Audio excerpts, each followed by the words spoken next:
গুলশানের নিজ বাসায় শুক্রবার বিকেলে দেশের সমসাময়িক বিষয় নিয়ে সাংবাদিকদের সঙ্গে কথা বলেন বিএনপির স্থায়ী কমিটির সদস্য সালাউদ্দিন আহমদ। কোনো মামলা দায়ের করেনি আওয়ামী লীগকে রাজনৈতিক দল হিসাবে বিচারের জন্য। কথা বলেন সম্প্রতি প্রধান উপদেষ্টার যুক্তরাষ্ট্র সফরে আন্তর্জাতিক গণমাধ্যমে আওয়ামী লীগ ইস্যুতে দেওয়া সাক্ষাৎকার প্রসঙ্গে বলেন, আওয়ামী লীগকে রাজনৈতিক দল হিসেবে জনগণ 5ই আগস্টে নিষিদ্ধ করে দিয়েছে। আর জনগণের রায় তো জনগণ দিয়েই দিয়েছে 5ই আগস্ট, যে বাংলাদেশে আওয়ামী লীগের কোনো রাজনীতি জনগণ চায় না। কারণ আওয়ামী লীগের রাজনীতির মধ্যে কোনোদিন গণতন্ত্র ছিল না।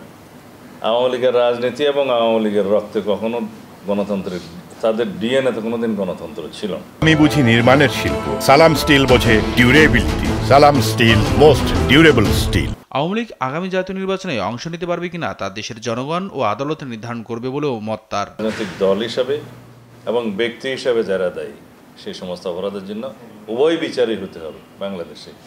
এর আগে তারা নির্বাচনে অংশগ্রহণ করতে পারবে কি পারবে না সেটা বিএনপির কোনো বিষয় না, সেটা জনগণের বিষয়, সেটা আইন আদালতের বিষয়।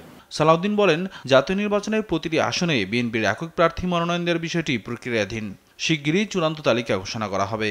আমরা খুব শিগগিরই আসনভিত্তিক একক প্রার্থীকে আমরা মাঠে কাজ করার জন্য আমরা গ্রিন সিগন্যাল দেব। তবে সেটা অফিসিয়াল হবে যখন আমরা তফসিল ঘোষণার পরে আইনানুগভাবে যেটা পার্লামেন্টারি বোর্ডের মাধ্যমে আমরা নমিনেশন দেব, সেটা তখন ফাইনাল হবে।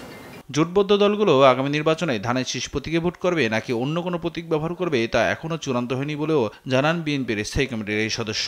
বিরোধী আইনের মাধ্যমে নিয়াজ মোরশেদ, দেশ টিভি, ঢাকা। নিষিদ্ধ ঘোষণা করেছে, সংহত